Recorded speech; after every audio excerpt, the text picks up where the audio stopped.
കൂടുതലും അൺപ്ലാൻഡ് ട്രിപ്സാണ് നമുക്കുള്ളത്. പെട്ടെന്ന് ബാഗും പാക്ക് ചെയ്ത് അങ്ങ് ഇറങ്ങും. ഇപ്പം നമ്മൾ പോകുന്നത് ഊട്ടിയിലെ ദ നെസ്റ്റ് നൈറ്റിംഗേൽ അണക്സർ എന്ന ബ്യൂട്ടിഫുൾ ഡെസ്റ്റിനേഷനിലേക്കാണ്. ഒരു കാം കോസി സിമ്പിൾ സ്റ്റേ, നല്ല ബ്യൂട്ടിഫുൾ ആംബിയൻസ് ആണ് കേട്ടോ. ഒരു ലിവിങ് സ്പേസ്, ഒരു ഡൈനിങ് സ്പേസ്, അതേപോലെ തന്നെ താഴെയും ഇതേപോലെ ഒരു കോമൺ ഡൈനിങ് സ്പേസും ലിവിങ് സ്പേസും. കാണുമ്പോൾ ചുറ്റും മഞ്ഞും തേയിലത്തോട്ടങ്ങളും, അങ്ങനെ അടിപൊളി ആംബിയൻസ്. വെളിയിൽ ഇതേപോലെ റിലാക്സ് ചെയ്യാൻ പല സ്പോട്ട്സും ഉണ്ട്. ഇപ്പം നമ്മൾ കണ്ടത് നമ്മുടെ റൂമാണ്. ഇതാ നമുക്ക് മുകളിലും താഴെയും ബെഡ് അറേഞ്ച്മെൻറ്റ്സ് ഉണ്ട്. അവിടെ ഇരിക്കുമ്പോൾ നമുക്ക് ആ ഒരു മഞ്ഞും മലകളും തോട്ടങ്ങളും ഒക്കെ കാണാൻ പറ്റും. എന്ത് അടിപൊളി ഒരു കാം സ്റ്റേ ആണെന്നറിയാമോ. ശരിക്കും നിങ്ങൾക്ക് ഇഷ്ടപ്പെടും. ഇവിടുന്ന് നമ്മൾ ഒരു ദിവസം നിന്നിട്ട് നേരെ പോകുന്നത് ടാൻ ടീ കുടിക്കാനാണ്.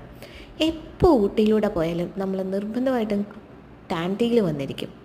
ഇവിടുത്തെ ചായ ഒരിക്കൽ കുടിച്ചാൽ ഒരു ടീ ലവറും മറക്കില്ല. ആ ചായയും അവിടുത്തെ തണുപ്പും കാഴ്ചകളും എന്നും മനസ്സിൽ തങ്ങി നിൽക്കും.